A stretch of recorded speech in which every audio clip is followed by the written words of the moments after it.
What if everything you believe to be solid, your home, your friends, even the ground beneath your feet, wasn't truly real?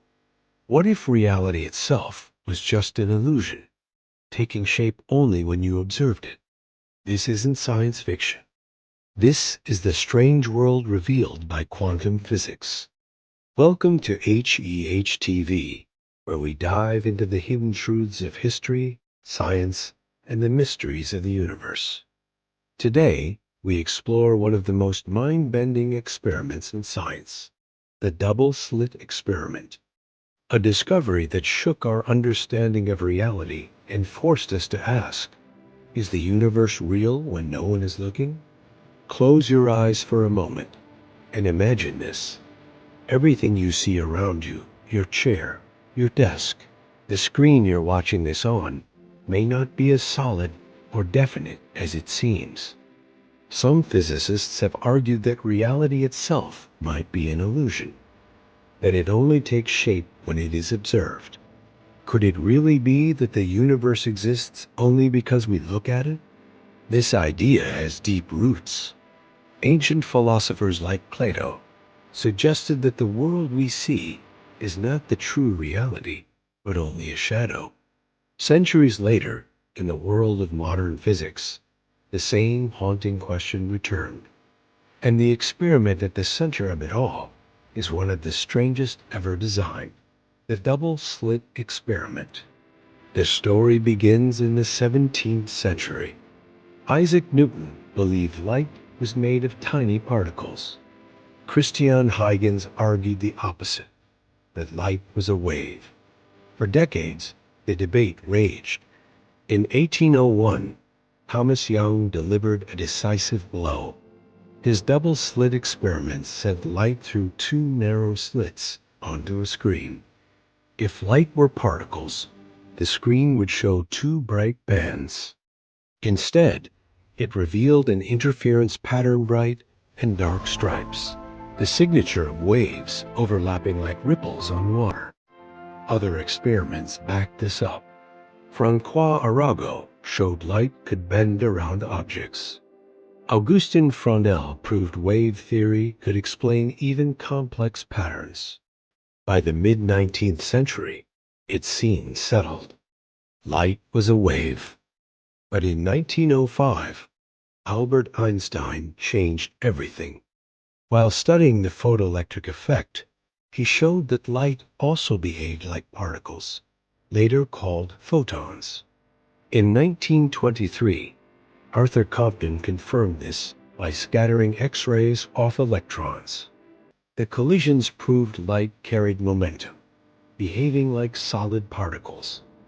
Light was no longer one thing or the other. It was both. In 1924, Louis de Broglie extended this duality. If light, once thought to be a wave, could act like a particle, maybe particles like electrons could act like waves. His bold idea predicted that matter itself had a wavelength. 3 years later, Clinton Davison and Lester Germer tested this. They fired electrons at a crystal and watched them scatter. The electrons formed the same kind of interference patterns seen with light. Matter, too, could behave like a wave. This wave-particle duality became the foundation of quantum mechanics. Niels Bohr built the Copenhagen interpretation on this mystery. He claimed that particles don't have definite properties until measured. Before measurement, they exist in a wave function, a mathematical description of probabilities. The double-slit experiment drove this home. Fire electrons one by one at the slits. If you don't measure them, they build an interference pattern, behaving like waves. If you measure which slit they pass through, the pattern disappears. They act like particles. It seems observation itself changes reality. Erwin Schrödinger captured the absurdity with his famous cat thought experiment. Seal a cat in a box with a quantum trigger. Until you open the box, the cat is in a superposition, both alive and dead. Werner Heisenberg added his uncertainty principle. You can never know both a particle's position and momentum with unlimited accuracy. The quantum world resisted classical certainty. Einstein pushed back. He mocked the idea that reality needed observers, asking, "Do you really believe the moon is not there if you are not looking at it?" For him, physics without objectivity was incomplete. For decades, the debate smoldered. Many took the Copenhagen view, even if it seemed mystical. Observation collapses the wave. Consciousness creates reality. But the real revolution came later. In the 1970s, German physicist H. Dieter Z. introduced the concept of decoherence. He argued that collapse is not a magical process tied to consciousness. It is a natural result of interaction. Here's what happens. A quantum system is fragile. Its wave function spreads across many possibilities. But when the system interacts with its environment, air molecules, photons, detectors, the delicate coherence is destroyed. The waves lose their harmony. What we see as collapse is just decoherence, the spreading of information into the environment, too complex to follow. Nothing supernatural occurs. No human mind is required. The universe doesn't wait for observation. Decoherence shows that the apparent collapse of the wave function is simply physics at work.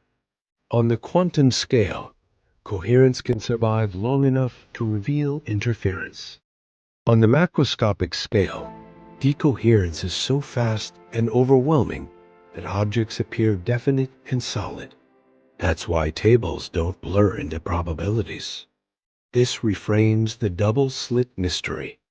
The interference vanishes when detectors are added, not because consciousness watches, but because the detectors interact with the particles.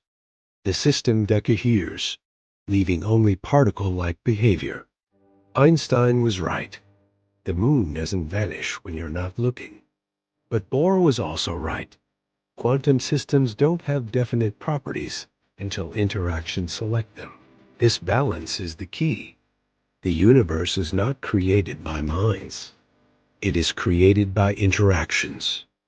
Decoherence also explains why quantum phenomena remain hidden in daily life, and it points to the future. Quantum computers depend on maintaining coherence across many qubits. The challenge is to protect them from decoherence long enough to perform calculations. Every vibration, every stray photon threatens to collapse their superpositions. Entanglement ties in here as well. Two particles can share a quantum state across space.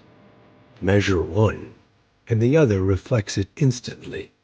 Decoherence explains why such connections fade when exposed to the wider environment. Quantum mechanics didn't prove that reality is an illusion created by consciousness. It proved something deeper. Reality is a web of probabilities stabilized by interactions. The illusion is not that the universe depends on us, but that it appears classical and definite when, at its foundation, it is anything but.